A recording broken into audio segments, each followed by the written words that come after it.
I am sitting on my porch, as I do most mornings now. The swing moves just a little with a soft creak.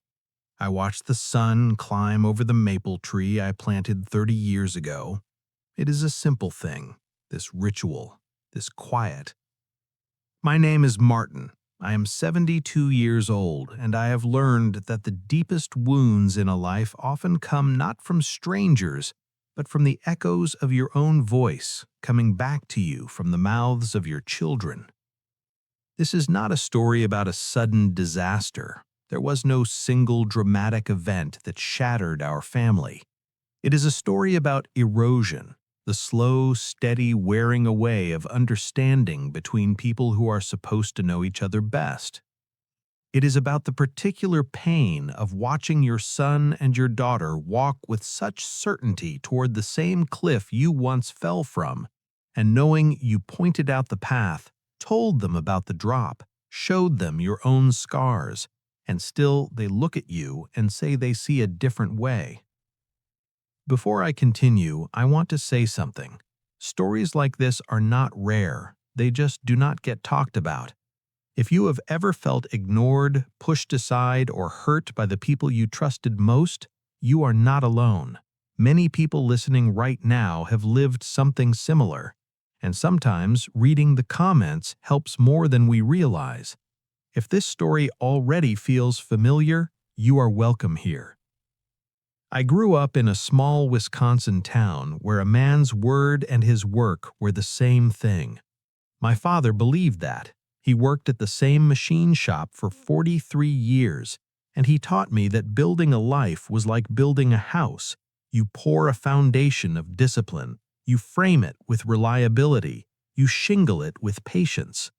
I met my wife, Eleanor, at a church picnic. She had a laugh that sounded like clear water. She saw a future in my quiet manner. We married young. We saved every dollar. We bought a modest house with a big backyard for the children we dreamed of. I took a job at the factory, not the same one as my father, but similar. It was loud and it was hard, but it was honest. I worked the line for 20 years, then moved into logistics, scheduling the shipments. The work was not glamorous, but it provided. I wore a tie on Thursdays when the managers met, and I felt a sense of dignity in that. Eleanor made our home a place of order and warmth. She was the one who remembered birthdays, who helped with homework, who knew when to speak and when to just listen. We had 2 children. David came first, and then Helen 4 years later. They were good kids, not perfect, but good. David was intense even as a boy. He wanted to win every game, solve every puzzle first. Helen was quieter, more observant. She felt things deeply. She would come in from playing and just sit at the kitchen table, watching her mother cook, absorbing the scene.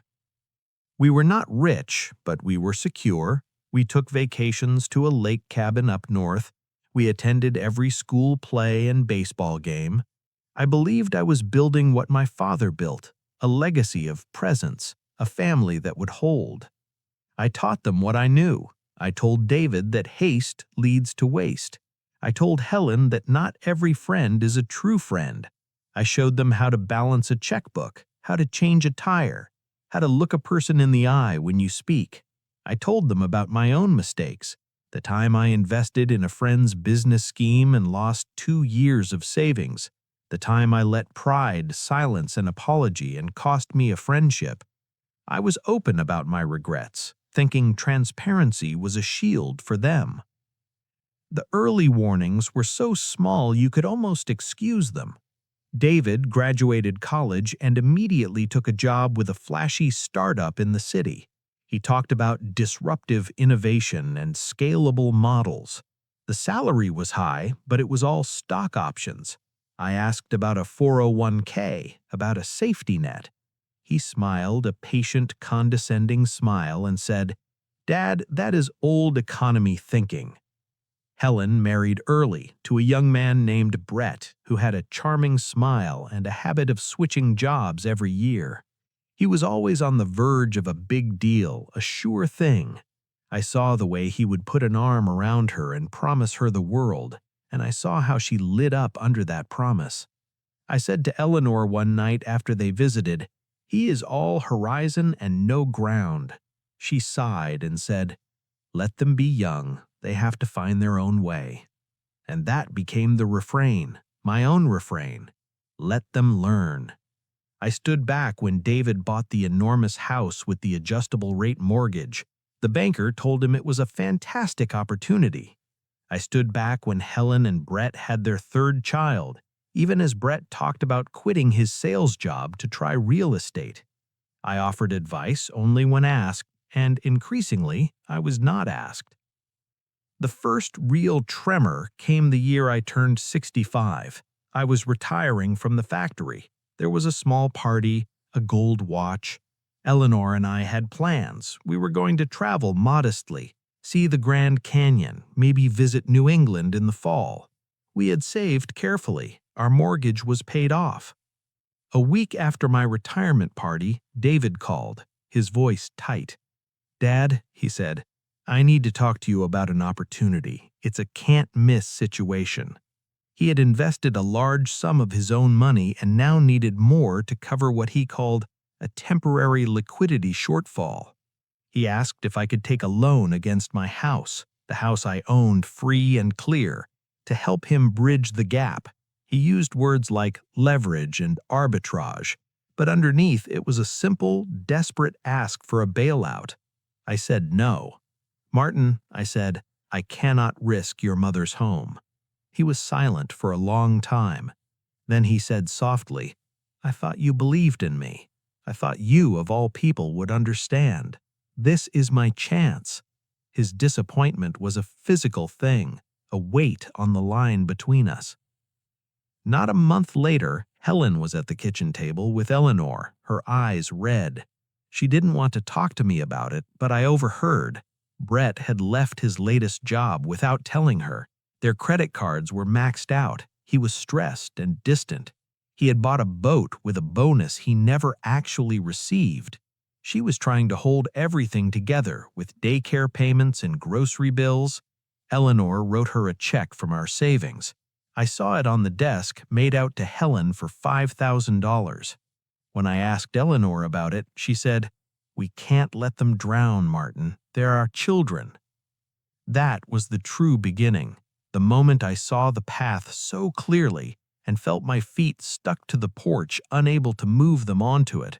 I had said no to David, yes to Helen through Eleanor, and in that imbalance, I planted a seed of resentment that would grow for years.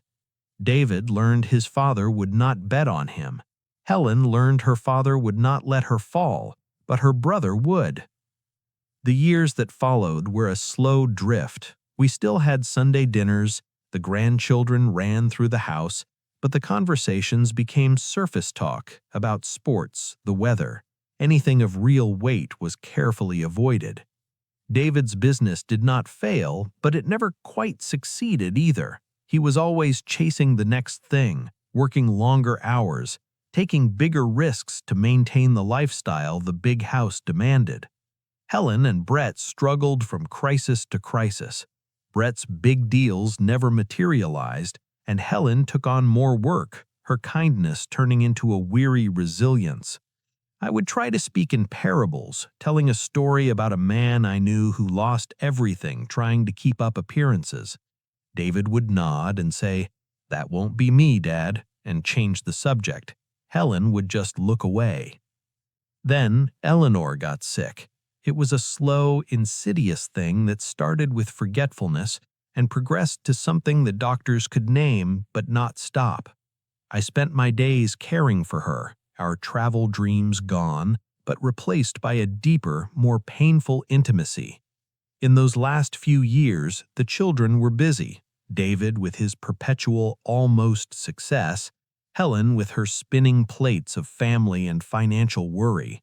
They visited, but their visits were short, filled with the nervous energy of people who have somewhere else to be. The last clear conversation I had with Eleanor, she held my hand and said, "You have to be there for them when I'm gone. But Martin, You also have to save something for yourself. Promise me you will save something for yourself." After she died, the house became very large and very quiet. The loneliness was not the absence of sound, but the absence of that particular understanding she and I had built over 48 years.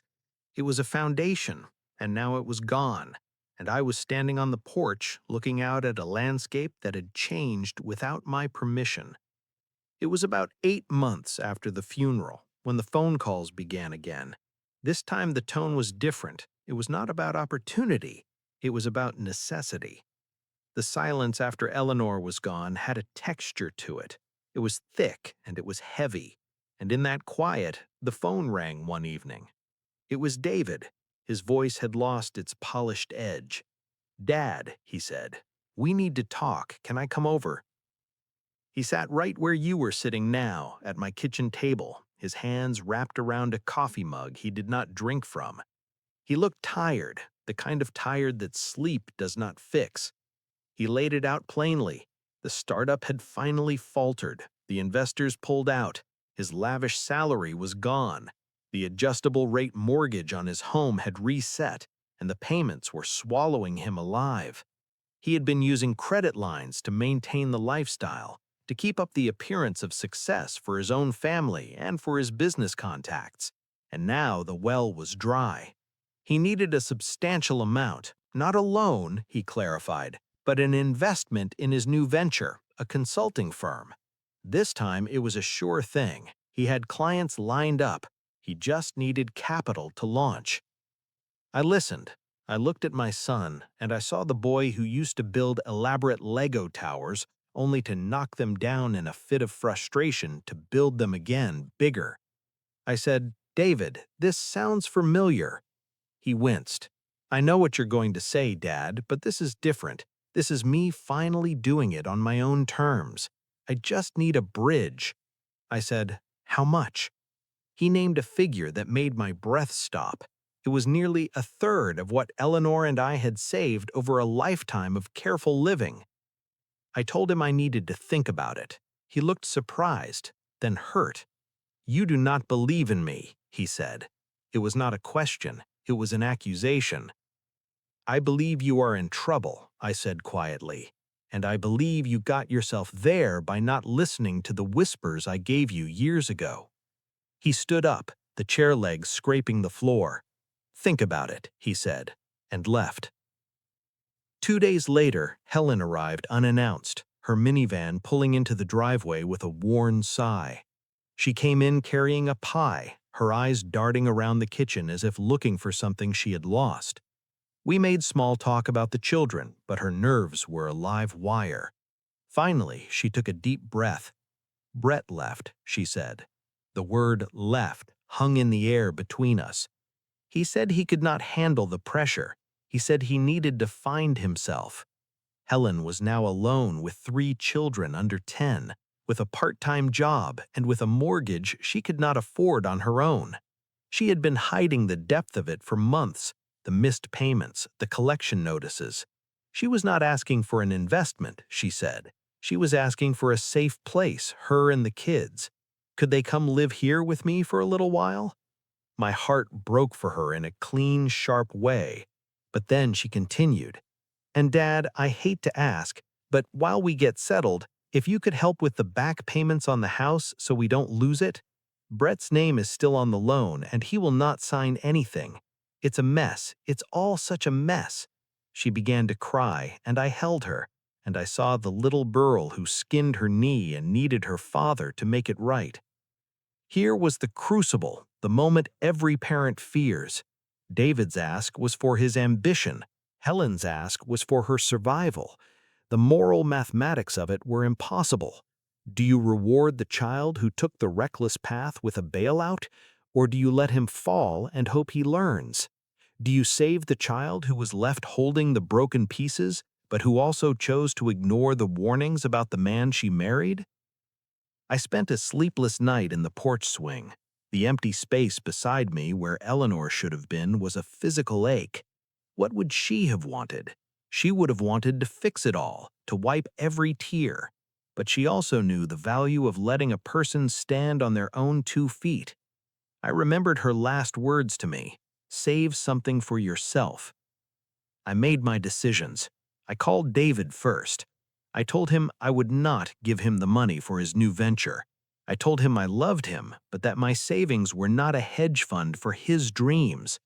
I said I would help him in one way only. I would pay for a session with a financial counselor. I knew a retired man from the factory who did this work, and I would sit with him and David to look at the reality of his situation, to help him negotiate with the bank, to downsize his life. David's reaction was cold silence, then a bitter laugh. So you will throw money at a stranger to teach me a lesson, but you will not invest in your own son's future? Thank you, Dad, he said. I will handle my own problems.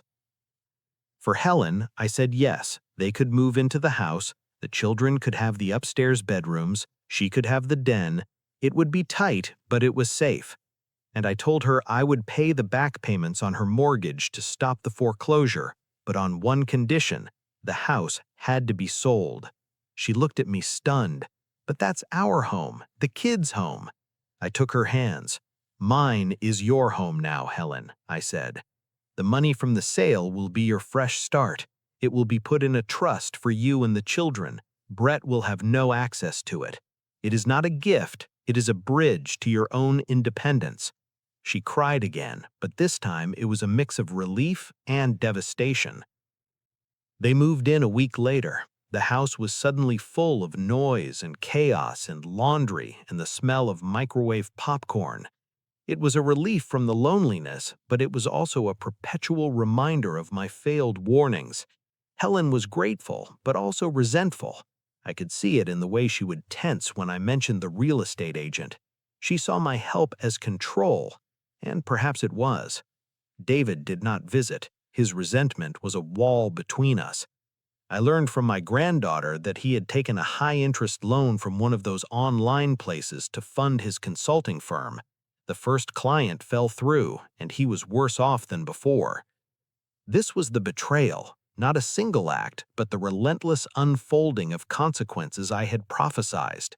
It was the sound of my own voice coming back to me in my son's angry silence and in my daughter's weary sighs.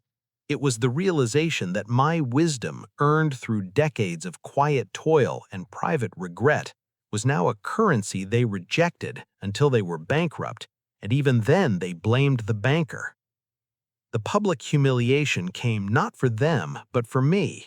It was at my grandson's birthday party in the community park. Helen had organized it. David even came, standing apart with his phone in his hand. A friend of mine from the old neighborhood, Bill, was there. We were talking by the grill when David walked over to get a drink. Bill clapped him on the shoulder and said, "Hear you're starting your own shop. Good for you. Your dad must be proud. Always said you were a sharp kid." David looked at me, then back at Bill, and said, "Yeah, well, pride doesn't pay the bills." Bill thankfully did not hear the edge in his voice, but I did. Later, as cake was being served, I overheard Helen talking to another mother, gesturing toward the house. "I am just so grateful we have a place to land for now. My father is helping us. It is tight, but you know how it is." The other woman smiled a pitying smile and said, "It is so wonderful he can take you in at his age." Helen's smile tightened, and she said, "Yes, we are lucky." Her tone said, "We were not lucky. We were trapped." I was no longer Martin, a father, a retired man. I was a circumstance, a landing place, a symptom of their failure. The loss I felt was total. It was the loss of my role as patriarch and its replacement with the role of custodian of their crises. That night, after everyone was asleep, I walked through the quiet downstairs, a refugee in my own home. I saw Helen's paperwork on the desk, the foreclosure notices, the legal threats from Brett's debts. I saw a drawing from my granddaughter of our house with all of us in it. The sun was a frowning yellow circle. I sat in my chair, the fabric worn thin by decades, and I felt a profound and quiet turning point. I had intervened. I had chosen to save Helen from the abyss and to let David stumble toward his, but in doing so, I had not saved either of them. I had only moved the furniture of their despair into my living room. Eleanor's words came back, "Save something for yourself." I had thought she meant money, but now I understood she meant my soul, my peace, my remaining years. I could not live inside their storms any longer. I had to build a new porch swing outside the wind and just watch. The decision formed not in a flash, but in the slow quiet of that night. It was not about revenge, it was about boundaries drawn, not in anger, but in sorrowful love. I would not rescue any more. I would only provide the tools for them to rescue themselves, and if they chose not to use them, that was a path they would have to walk alone. The turning point did not announce itself with a shout. It was a series of small silences. I began by waking up earlier than the household, making my coffee, and taking it to the porch before the sun was fully up. This reclaimed that first hour of peace for myself. It was a modest boundary, but it was mine. Inside, the chaos of shared life continued. Helen was a good mother, but she was stretched so thin. She was always rushing, always behind, and the children absorbed that nervous energy. They were loud in a way that spoke of uncertainty. David called occasionally. His conversations with me were brief and transactional. How was the weather? How was my health? But his talks with Helen were heated. I would hear her voice low and pleading in the kitchen at night. "I know, David, I know, but I cannot ask him for that again." I watched my granddaughter, Sarah, who was 8 years old, start to become quiet and watchful too, much like her mother at that age. She would sit at the bottom of the stairs while the younger boys raced through the halls and just observe. One afternoon, she came out to the porch where I was reading. She leaned against the railing and said, "Grandpa, did my dad make my mom sad?" I chose my words carefully. I said, "Your parents are both dealing with grown-up problems, and sometimes that makes people sad or frustrated. It is not your job to fix it." She looked at her shoes. "But I want to help," she said. That was the moment I saw the cycle beginning again, the child learning to carry the emotional weight of the adult's choices. I knew then my intervention had to change. It could not be about money anymore. It had to be about breaking that pattern. I made an appointment with my attorney, Frank, a man I had known for 40 years. We sat in his wood-paneled office, and I laid out the situation. He steepled his fingers and said, "Martin, you cannot use your money to control your children's lives, but you can use it to protect your legacy and their children's future." He helped me restructure everything. The trust for Helen from the sale of her house was already in place, but we added a clause that the funds for her living expenses would be administered monthly, not as a lump sum. It was not a punishment, it was a structure, a guardrail against the kind of pressure that had cracked her marriage. We also set up college funds for the grandchildren that no one could touch or borrow against. For David, I set aside a separate sum equal to what was in Helen's trust, but it was placed in an irrevocable trust that would pay out only under 2 conditions: if he completed a certified financial management program and maintained steady employment for 2 years, or when he turned 55, whichever came first. It was there, but it was out of reach, a tangible lesson in delayed gratification that he could choose to accept or not. The remainder of my estate, my house, my savings, after I was gone, would be divided equally between them, but with the same protective trusts in place for their heirs. Frank looked at me and said, "They will not like this, Martin." "I know," I said, "but I will sleep at night." I did not tell them about these changes, not immediately. I needed to live with the decisions myself to see if they felt right or just felt cruel. I continued my routines, I helped with the children, I fixed the leaky faucet, but there was a new distance in me, a calm resolve that came from having a plan. The consequences began to arrive without any drama from me. Helen's house sold for less than she had hoped. The market had turned. The proceeds, after the mortgage were paid, went into the trust as planned. When she received the first monthly statement, she came to me, her face pale. "Is this all there is per month, Dad? It's not enough." I said, "It's what the trust allows. It's designed to cover necessities and to be a supplement to your salary." She stared at the paper. "But I can't get ahead like this."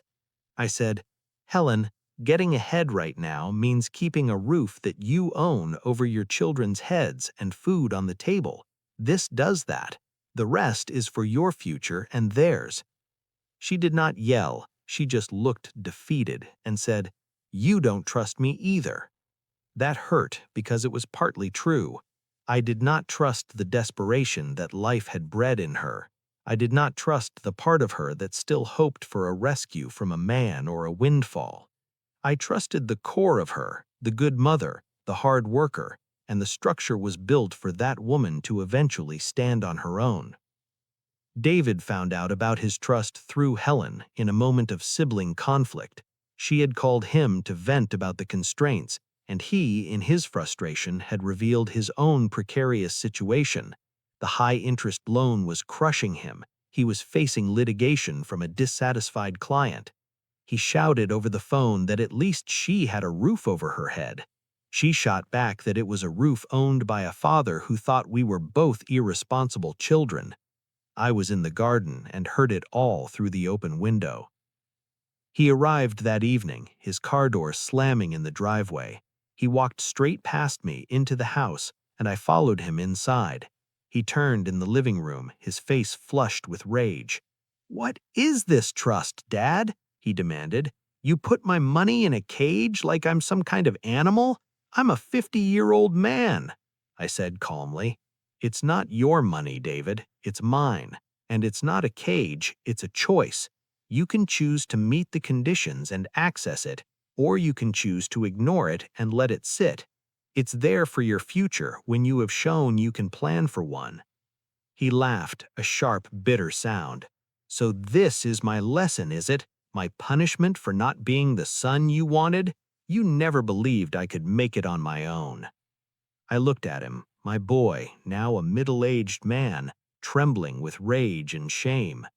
I said, "I always believed you could make it, David. I never believed you needed that ridiculous house or that flashy car to prove it.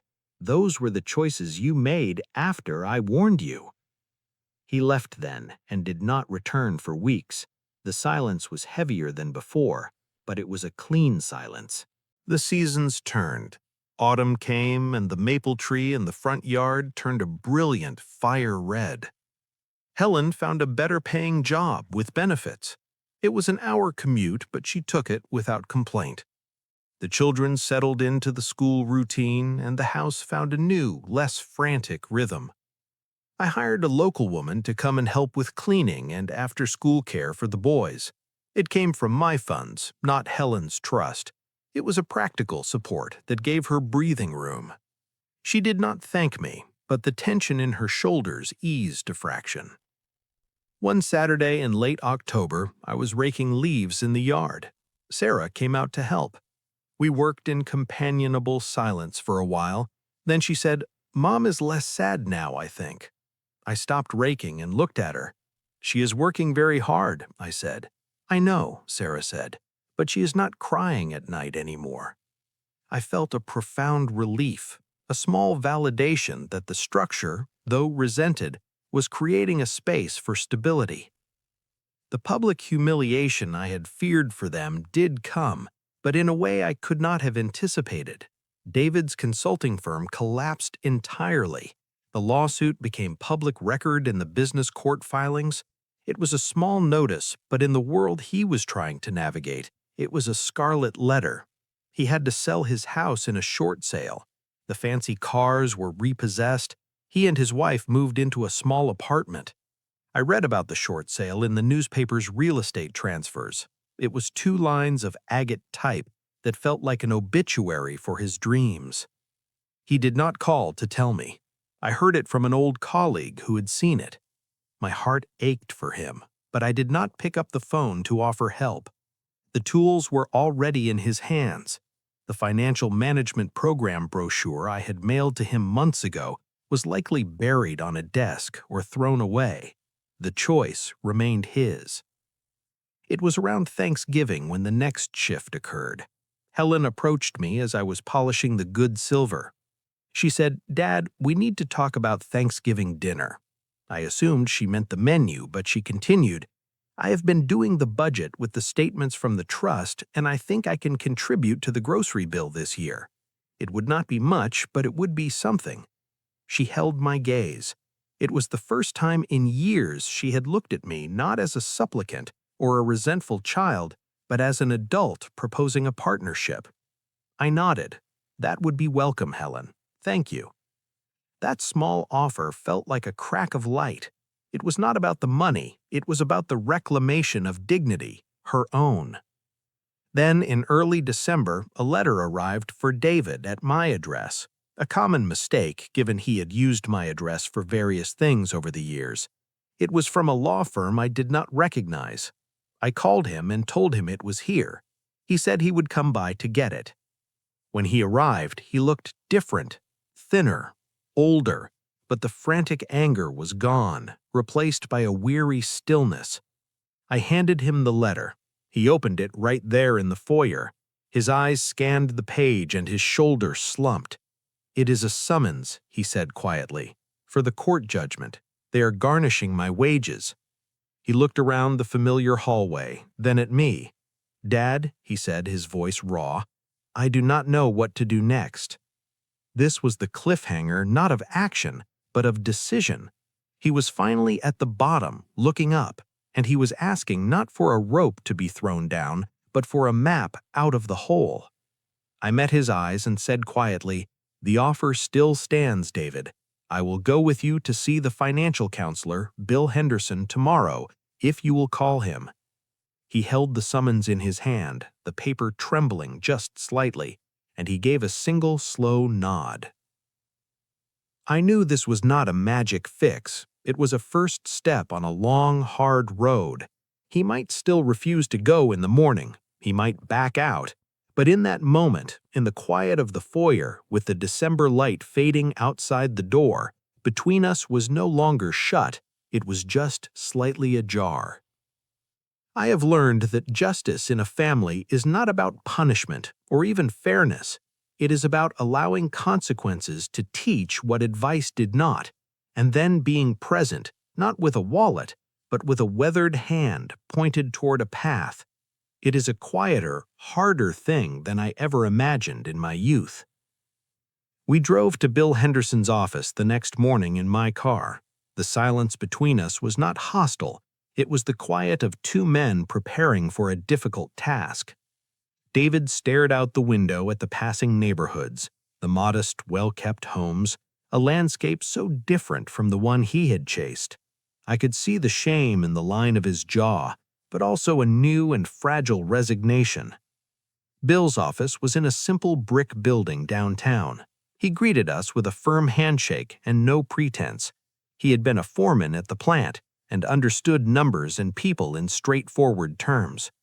We sat around a small table covered in spreadsheets, and David slowly laid out the wreckage, the debt totals, the lawsuit judgment, the garnishment order, the overdue taxes. Bill listened, his eyes on the papers, occasionally asking a short, pointed question. After an hour, Bill leaned back and looked at David. "This is a hole, son, but it is a hole you can climb out of. It will take time, and it will mean living like a monk for a few years, but it is possible. The first step is bankruptcy, a straight Chapter 7 to clear the slate. It is not a moral failing, it is a financial tool." David flinched at the word bankruptcy, but he did not argue. Bill pushed a notepad toward him. "I want you to write down 3 things you want your life to look like in 5 years, not things you want to own, but how you want to feel." David picked up the pen and stared at the blank page for a full minute. Then he wrote slowly, "Secure, free of this weight, present for my family." He slid the pad back. Bill nodded. "Good," he said. Now every decision from today forward gets measured against that list. That fancy apartment? Trade it for a rental half the price. That car you are leasing? Turn it in. Get a 10-year-old Toyota. It's not forever. It's for now. Driving home, David was silent for most of the trip. Then as we turned onto our street, he said, "He did not make me feel like an idiot." I said, "Bill was never good at wasting time. He only cares about what works."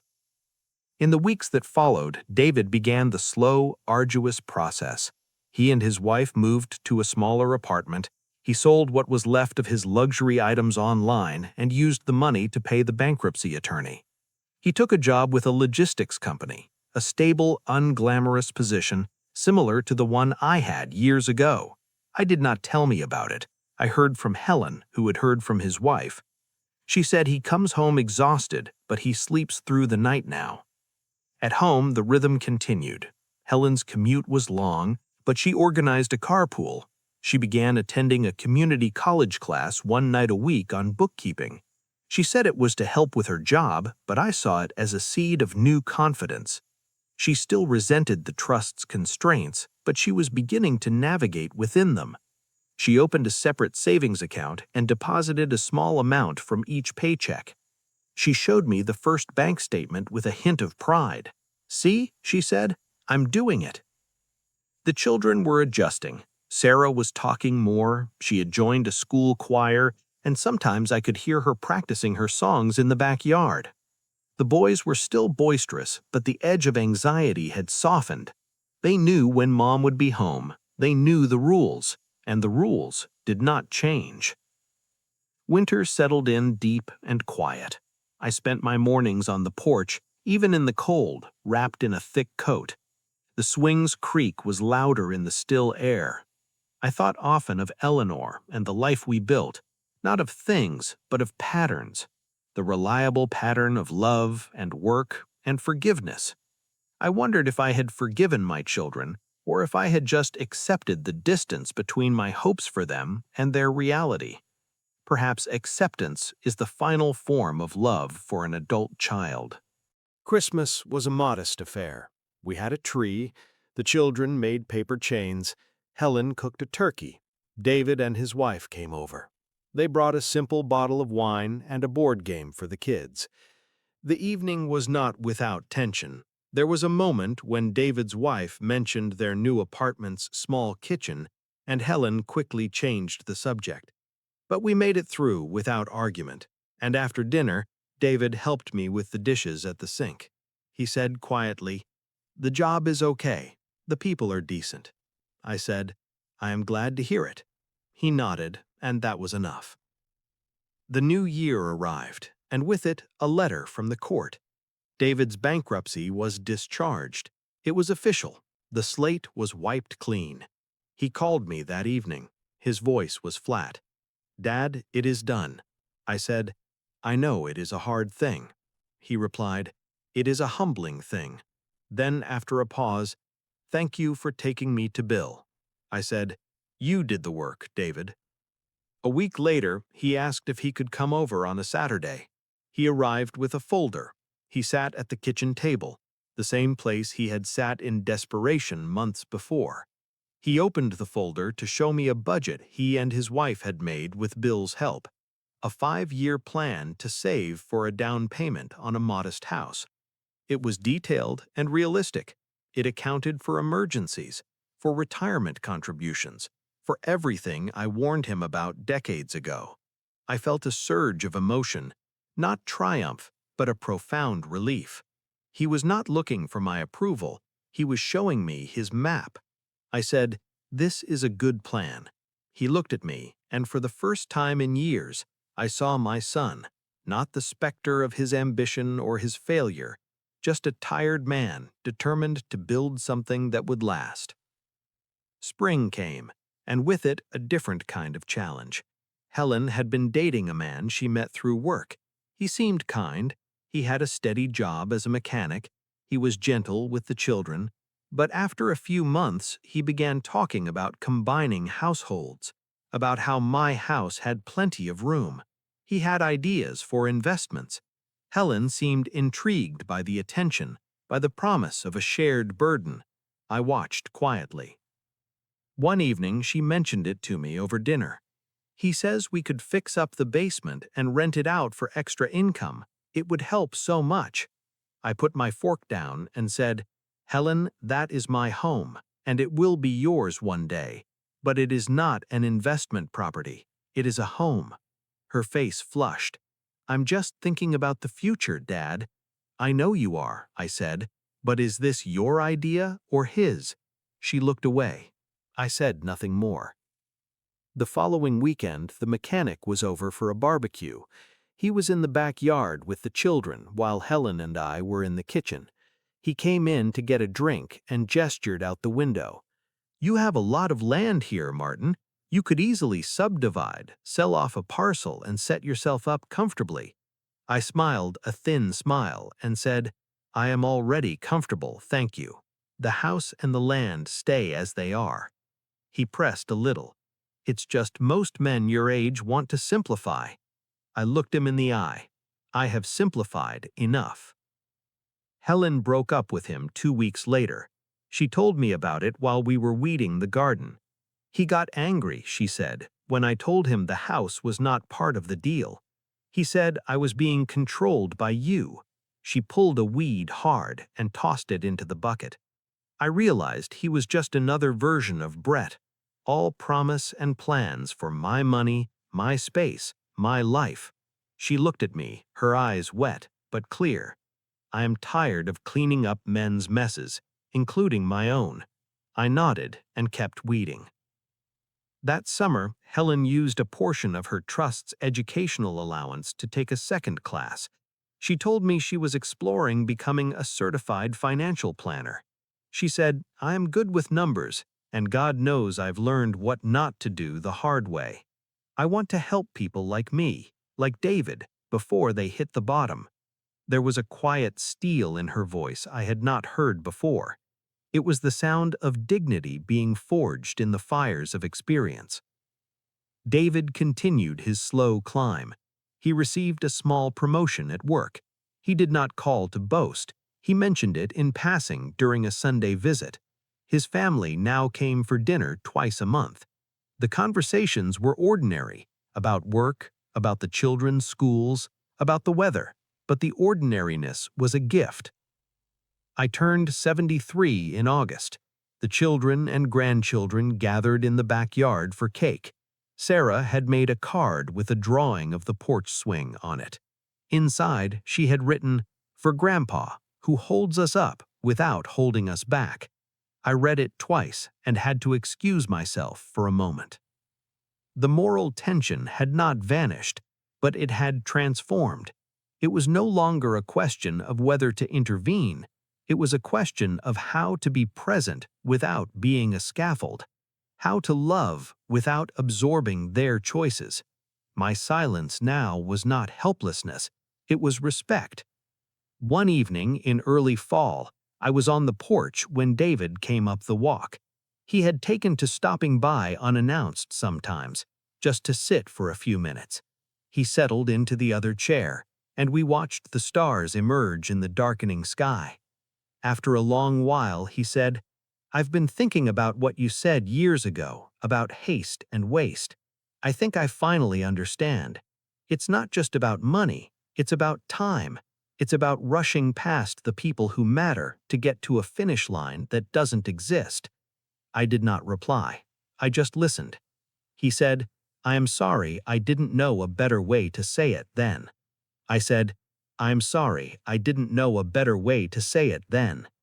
That was our reconciliation. No dramatic embrace, just a shared acknowledgement of a long mutual failure. It was enough. The final test of my new boundaries came unexpectedly. Helen received a call from Brett.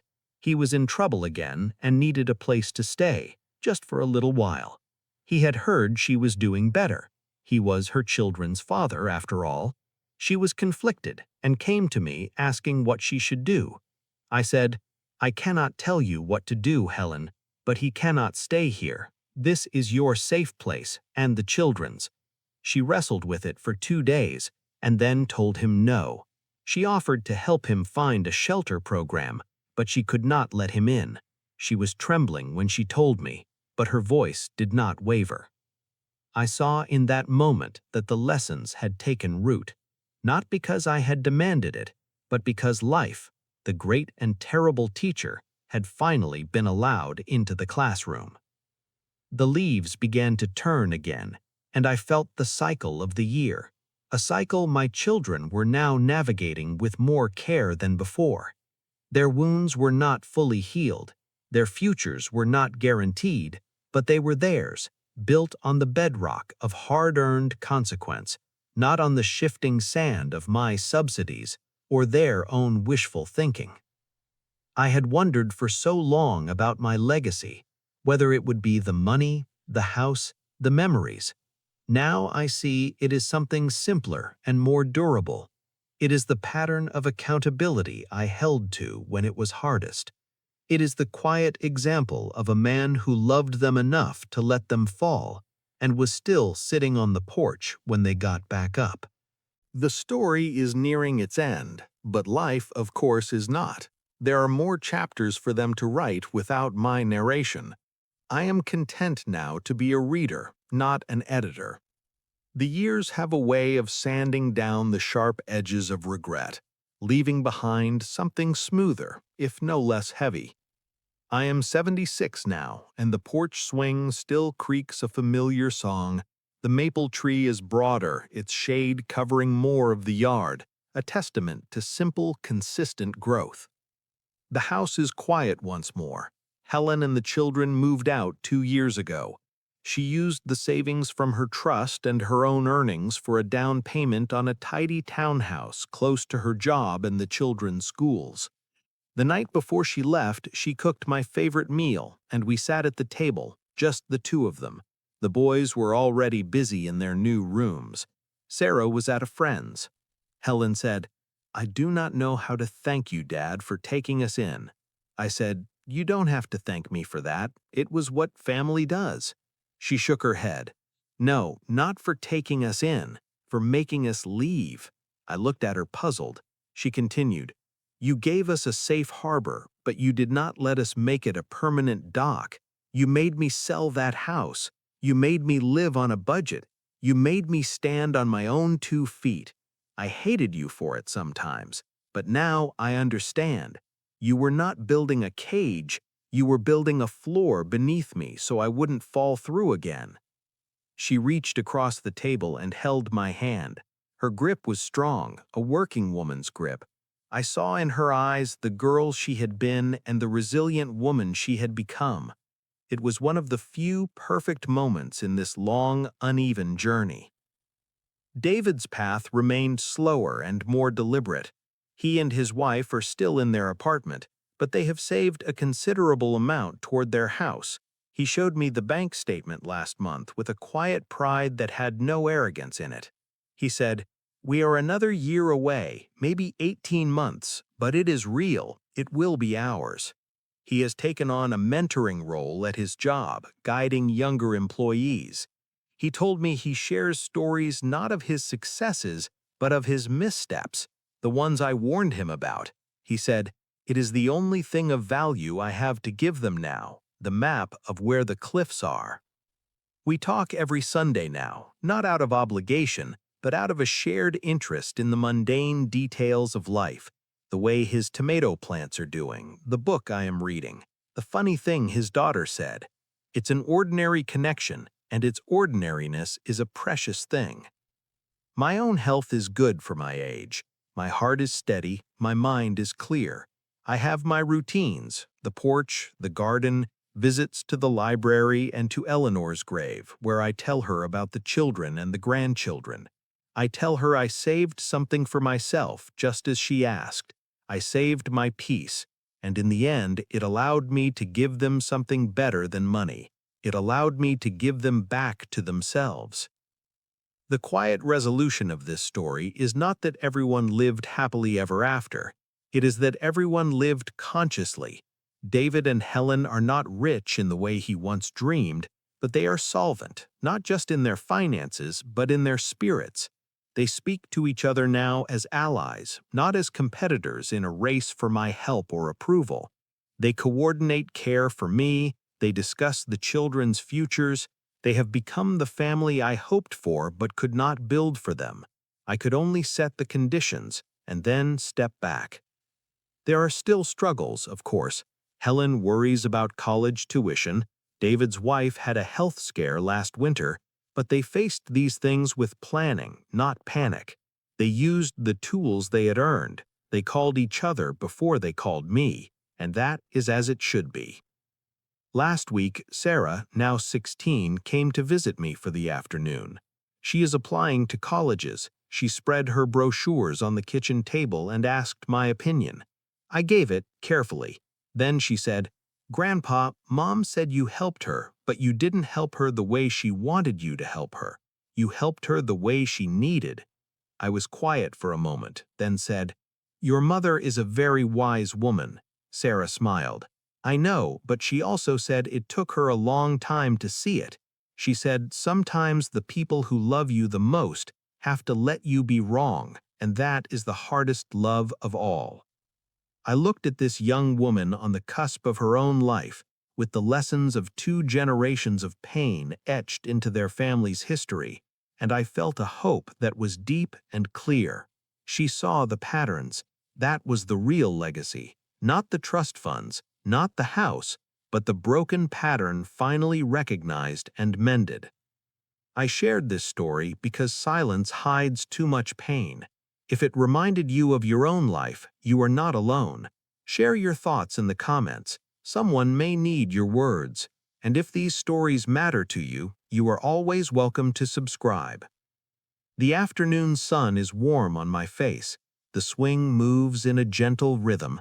I can hear the distant sound of a lawnmower and the chirp of sparrows in the tree. I think of my father and the simple house he built. I think of Eleanor and the love she wove into every room. I think of the mistakes I made and the ones my children made, and how in the end the threads of error and the threads of grace are woven together into a fabric that is strong enough to hold us. I tried to warn them, they would not listen, but life did, and in the end they heard its voice and found their own, and that is enough. That is more than enough.